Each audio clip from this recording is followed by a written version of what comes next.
Міне мынау әкімдікке қарасты, енді бюджеттен жұмыс істейтін мекеме ғой.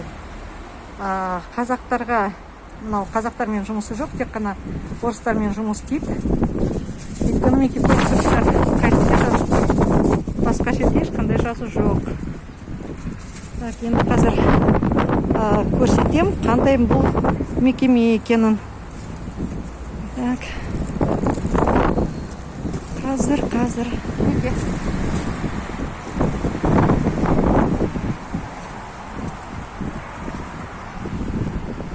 Жас ұрпақ коммуналдық мемлекеттік қазынашылық кәсіпорны.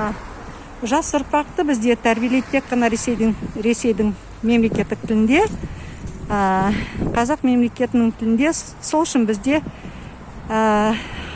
Сқақов кетсін деп мен ылғи айтам, өйткені қазақ тілін бұлай да жолатпайды, жас ұрпаққа да жолатпайды.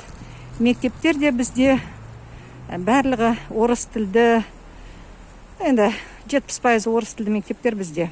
Аралас деп қойып қойған 1200-1500 адам ішінде бір 50 адамды қазақ қылғызып.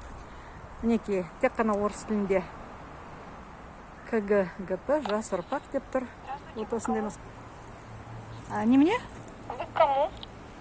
Мінекей, жас ұрпақ тек қана Ресей Федерациясының тілінде сөйлеседі. Қазақ тілін кіргізбейді, қазақ тілді адамдарды. Подождите. Айналайын, қазақ тілді адамдарды кіргізбейсіздер ме? Подождите. Мінекей, жас ұрпақ тек қана орыс тілді адамдарды кіргізеді екен, қазақ тілді адамдарды кіргізбейді екен. Маған жаңа орысша бірдеңе деді. Так, мен башы. Мінекей, есік ашылмайды. Мінекей. Жаңа мінекей, көріп тұрсыздар, ішінен орысша маған айтты. Ал бірақта мен қазақша сөйледім, кіргізбей жатыр. Мінекей, Тереку қаласы, Сқақов бастаған өңір.